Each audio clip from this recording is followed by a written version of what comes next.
दिल्ली में 4 लाख बुजुर्गों को वृद्धावस्था पेंशन मिलती है।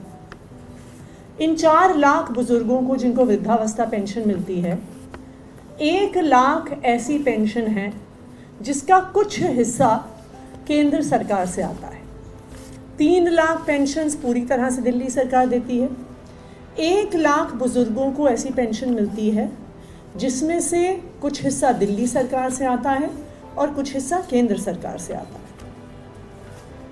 पिछले 5 महीने से इन 1 लाख बुजुर्गों को पेंशन नहीं मिल रही थी। इसलिए नहीं मिल रही थी क्योंकि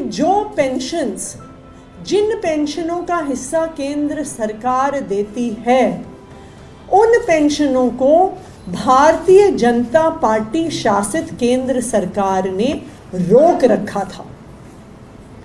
दिल्ली के बुजुर्ग बहुत परेशान थे। ये ऐसे बुजुर्ग हैं जो गरीब परिवारों से आते हैं। ये ऐसे बुजुर्ग हैं जिनके पास इस बुजुर्ग पेंशन के अलावा, इस वृद्धावस्था पेंशन के अलावा कोई भी आर्थिक साधन नहीं है। उनके पास अपनी देखरेख के लिए, उनके पास अपनी दवाइयों के लिए, उनके पास अपना घर चलाने के लिए भी पैसे नहीं थे। मेरे पास अक्सर ये बुजुर्ग आते थे, कभी हमारे घर में आते थे, कभी मेरे ऑफिस में आते थे। ये बुजुर्ग हमारे अलग अलग विधायकों के पास जाते थे। दिल्ली के ये 1 लाख बुजुर्ग पिछले 5 महीने से बहुत परेशान थे। इनको लग रहा था कि इनकी देखरेख करने वाला इनका बेटा अरविंद केजरीवाल जेल में है और इसी वजह से उनकी पेंशन रुक गई है और इसी वजह से उनके लिए लड़ने वाला कोई नहीं है, उनको पेंशन दिलवाने वाला कोई नहीं है। लेकिन मैं दिल्ली के इन 1 लाख बुजुर्गों को बताना चाहती हूँ कि चाहे आपका बेटा अरविंद केजरीवाल जेल में है, लेकिन जेल में होने के बावजूद भी उनको दिन रात दिल्ली के बुजुर्गों की, जिनको वो अपना माता पिता मानते हैं, उनकी चिंता रही है। पिछले कुछ महीनों में मैं जब भी उनसे मिलने गई हूँ तो उन्होंने एक चीज़ हर बार पूछी है कि बुजुर्गों की पेंशन आई कि नहीं आई। उन्होंने हर बार चिंता जताई है कि उनके माता पिता, दिल्ली के बुजुर्ग, दिल्ली के 1 लाख बुजुर्ग परेशान हैं और उनकी पेंशन नहीं आ रही है। लेकिन आप बुजुर्गों के इस प्यार का, बुजुर्गों के इस आशीर्वाद का चमत्कार देखिए कि उनके बेटे अरविंद केजरीवाल ने जेल में होने के बावजूद भारतीय जनता पार्टी की केंद्र सरकार से लड़कर इन 1 लाख बुजुर्गों की पेंशन दिलवाई है। मैं इन 1 लाख बुजुर्गों को बधाई देना चाहती हूँ कि जो पेंशन अप्रैल के महीने से रुक गई थी, वो 1 लाख बुजुर्गों की पेंशन अब आना शुरू हो गई है। कल से हमारे सोशल वेलफेयर डिपार्टमेंट ने इस पेंशन को 1 लाख बुजुर्गों के अकाउंट में क्रेडिट करना शुरू कर दिया है। कल तक तकरीबन 1 लाख में से 90,000 पेंशन्स का ट्रांसफ़र हो चुका है। तो आज से अगर बुज़ुर्ग अपना बैंक अकाउंट चेक करेंगे तो उनके अकाउंट में ये पैसा क्रेडिट हो गया होगा। तो जो भी उनके खर्चे हैं, जो वो नहीं कर पा रहे थे, जिसकी वजह से वो परेशान थे, अब वो अपने बैंक से पैसे निकाल के वो खर्चा कर सकते हैं। जो बचे हुए 10,000 पेंशनर्स हैं, 90,000 की कल शाम तक क्रेडिट हो गई थी। जो बाकी 10,000 पेंशन्स बची हुई हैं, वो आज दिन में सोशल वेलफेयर विभाग द्वारा दिल्ली के बुज़ुर्गों के बैंक अकाउंट में क्रेडिट कर दी जाएगी। मैं दिल्ली के बुज़ुर्गों को एक वादा करना चाहती हूँ कि चाहे आपका बेटा अरविंद केजरीवाल जेल में हो, वो आपके हक के लिए लड़ना बंद नहीं करेंगे। भारतीय जनता पार्टी का एक ही काम है, दिल्ली के लोगों को परेशान करना, दिल्ली के लोगों के काम रोकना, जो उसी तरह से और उसी सीरीज़ में उन्होंने दिल्ली के बुज़ुर्गों की पेंशन रोकी हुई थी।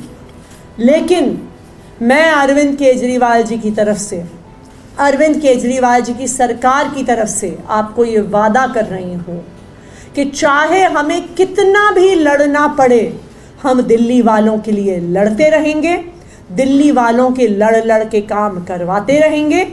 जिस तरह से भारतीय जनता पार्टी की केंद्र सरकार से लड़कर हमने ये पेंशन बुजुर्गों को दिलवाई है, उसी तरह से दिल्ली वालों के जो भी रुके हुए काम हैं वो केजरीवाल सरकार ज़रूर कराएगी। Thank you. देखिए, 2,500 रुपये की पेंशन होती है, उसमें से 2,200 रुपये 2200 दिल्ली सरकार देती है, 300 रुपये केंद्र सरकार देती है। लेकिन उस पेंशन की टर्म्स एंड कंडीशंस ऐसी हैं कि चाहे एक बहुत छोटा हिस्सा केंद्र सरकार से आ रहा है, लेकिन वो हिस्सा आए बिना वो पेंशन रिलीज़ नहीं हो सकती है, वो उसकी टर्म्स एंड कंडीशंस है। और इसी वजह से, क्योंकि केंद्र सरकार से उनका हिस्सा नहीं आया हुआ था, दिल्ली के बुज़ुर्गों की पेंशन रुकी, 1 लाख लोगों की पेंशन उस वजह से रुकी हुई थी।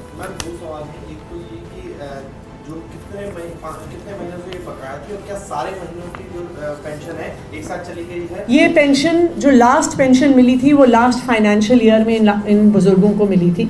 यानी मार्च की पेंशन इन बुज़ुर्गों को मिल चुकी है। अप्रैल, मई, जून, जुलाई और अब अगस्त के महीने की पेंशन अभी तक इन बुज़ुर्गों को नहीं मिली थी।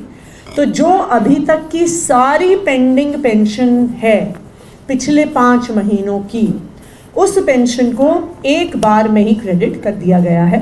जैसा मैंने बताया, 90,000 बुज़ुर्गों की पेंशन तो ऑलरेडी उनका बैंक ट्रांसफ़र हो गया है और आज ही उनके अकाउंट में जितना टाइम RTGS को रिफ्लेक्ट होने में लगता है, तो आज से ही उनके बैंक अकाउंट में या कल सुबह तक उनके बैंक अकाउंट में ये पैसे रिफ्लेक्ट होने शुरू हो जाएंगे।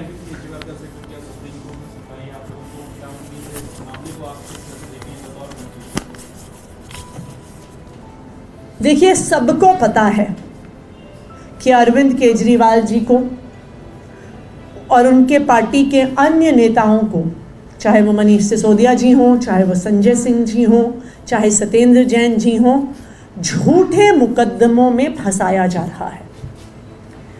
ये देश के क्या, दुनिया के इतिहास का पहला तथाकथित भ्रष्टाचार का केस होगा जिसमें 1 रुपया भी भ्रष्टाचार का कहीं से नहीं मिला है।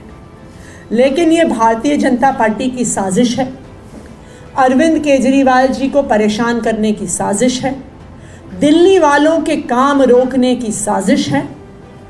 लेकिन सबको पता है कि अरविंद केजरीवाल जी ने ना आज तक 1 रुपये का भ्रष्टाचार किया है, ना 1 रुपये का भ्रष्टाचार करेंगे।